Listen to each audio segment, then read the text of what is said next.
Hi, welcome to the Take 5 podcast, the show that helps strengthen firefighters in protecting those relationships that matter most.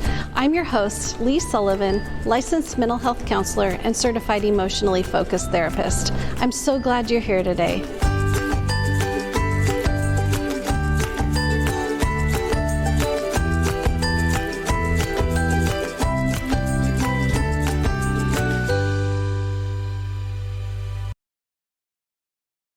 Hello friends in fire service. Today we're going to talk about the science of emotion, specifically regarding resilience to the impact of critical incidents.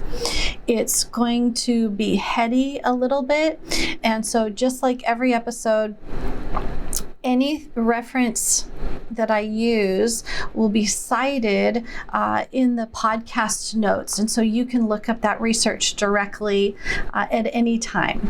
So there's a lot to pack in. Let's dive right in today. We've talked about the mirror system in the human brain that was first discovered by Dr. Ricciardelli in the 1980s. And this is where he discovered that our social brains actually interlock and we take on the emotional experience of others. Firefighters might know this more than any other demographic of people. When you're out on scene and maybe an MVA or something, and the people on scene or the patient even might be highly escalated because of the injury they have sustained or the accident they were just in, and you guys come in with this calm demeanor, and you're actually interlocking this mirror system within the patient or the survivors, and you are helping them to de-escalate so that they can actually give you the pertinent information you need in order to clearly assess, diagnose, and then treat the patient. So you guys do this already. You maybe didn't understand the neuroscience behind it, but it's your mirror neuron system at work in real life. Social intelligence, which is developed by Daniel Goleman, launches from Dr. Ricciardelli's work. And social intelligence suggests that while our brain circuitry is quite stable, it's both stable and malleable or flexible. And so his research suggests that our emotional style is changeable at any stage of life. In other words, we're not rigidly set in these tracks for life. We can learn social and emotional skills. Our mirror system of neurons help us to sense in real time what another person is feeling, and it helps to actually predict what another person is about to do. Our amygdala. Our amygdala is the memory structure that's principally involved in our emotional processing. Our amygdala sits in the midbrain, okay?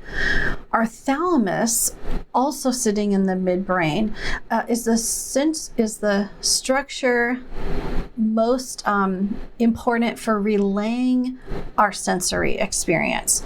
It is our thalamus that helps, actually both of these systems together, the amygdala and the thalamus, work together so that your physiological resources are ready for a threat of danger. So simply put, our amygdala remembers our emotion around our experiences, and our thalamus relays these emotions in order to respond to threats of danger. And the mirror system allows us to co-regulate with others.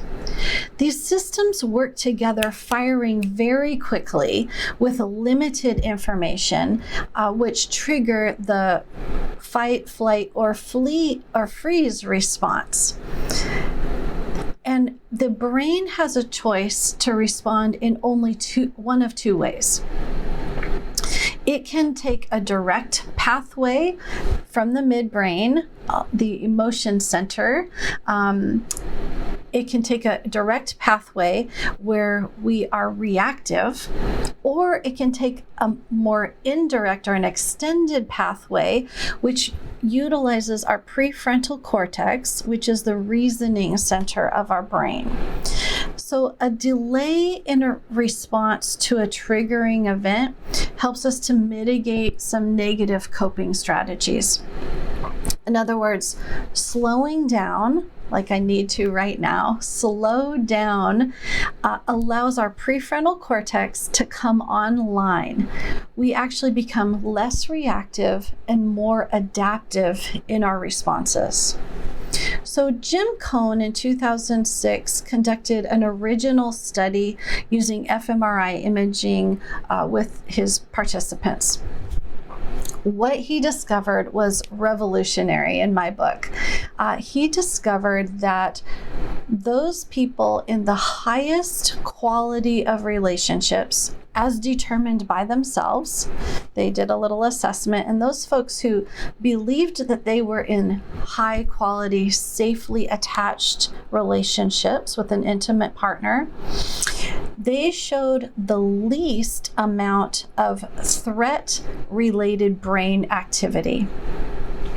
Those folks in lower quality relationships showed an increase in threat-related brain activity. So there's an inverse relationship between quality of relationships and what the brain responded to as a threat.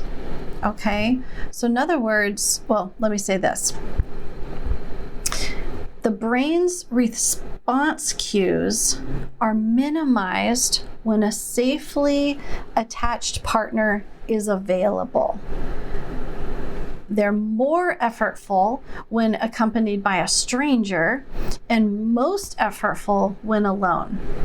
So simply put, we experience situations as less dangerous to us when we have a safely attached or connected partner available to us as a resource. We feel less threatened when we're not alone. Another way to say this is we feel more threatened. Our brain experiences danger more threatening when we're alone, okay? So while emotional signals are the key organizers of our attachment to others, our attachment to others helps to shape our resilience. Now, this is the heart of what I want to talk about today, specifically for firefighters. There's a well-established association now within research between emotion regulation and caring attachments with the resilience to the impact of critical incidents, among first responders particularly.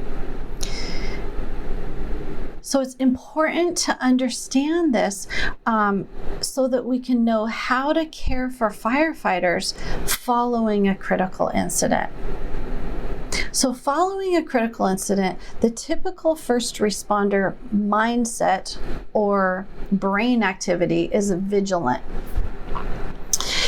You experience detachment, quick assessment, and immediate self-directed decisions. This is the vigilant mindset.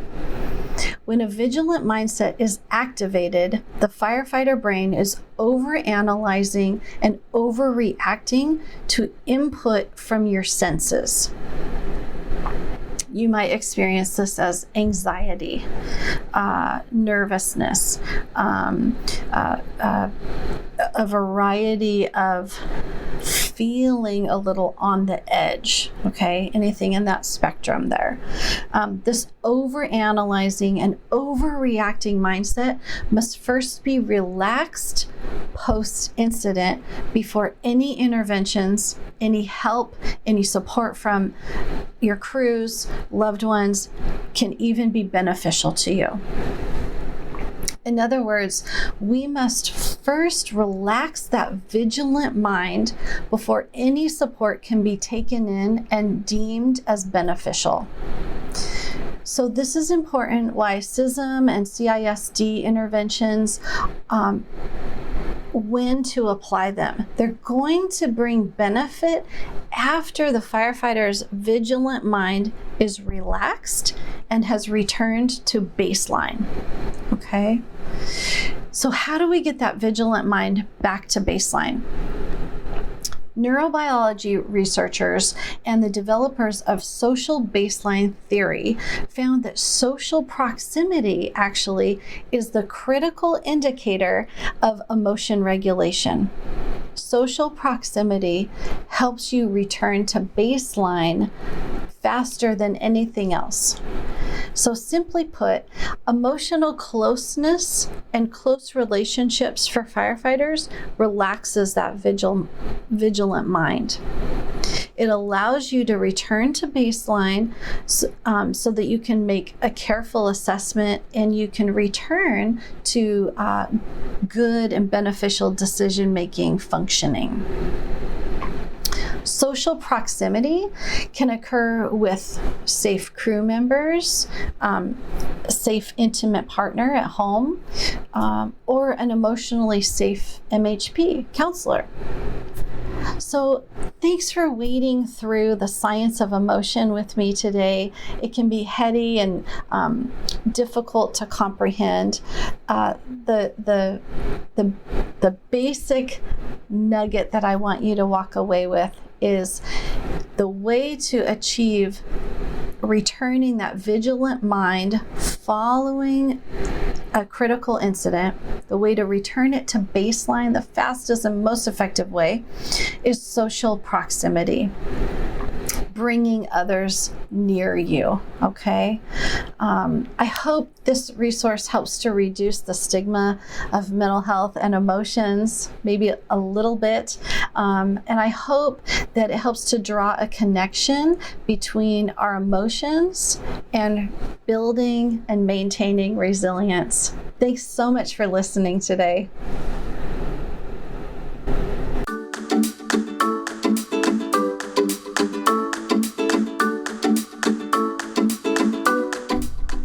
Please visit my website, elpiscounseling.com, for a list of references used in today's episode.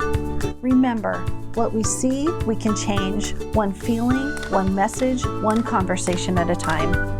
Thank you for joining me as we learn to tap into our emotion signals to protect and preserve those relationships that matter most. Be safe and be well.